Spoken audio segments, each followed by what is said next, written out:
Ciao ragazze e ragazzi, tutto succede al live Non è la D'Urso. Barbara viene insultata pesantemente da Sgarbi. Scene davvero di un vero e proprio disgusto televisivo. Si prevedeva una puntata del tutto tranquilla, visto l'assenza del pubblico e di pochi ospiti in studio, circostanza precauzionale contro il coronavirus.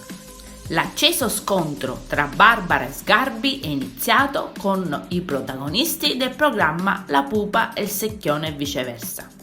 Sgarbi in puntata dichiara di essere stato contattato telefonicamente per raccomandargli la pupa Stella Manente, che già ha fatto parlare di sé in diverse puntate del programma e adesso si è resa protagonista anche al live. È stata proprio lei a far nascere lo scontro, negando le affermazioni di Sgarbi nei suoi confronti.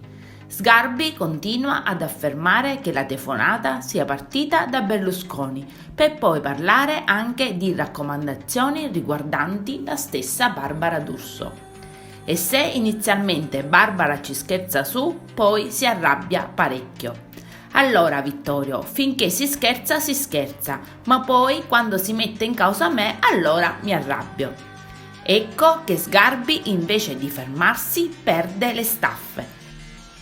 Capra e incapace, vai a fare in bip bip, tu e la tua vita inutile. A questo punto Barbara risponde piuttosto arrabbiata.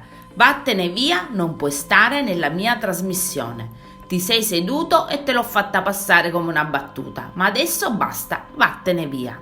Ma Sgarbi non si alza e insultando ancora la D'Urso gli dice che lui non intende alzarsi e immobile sulla poltrona vuole che sia la conduttrice a lasciare lo studio.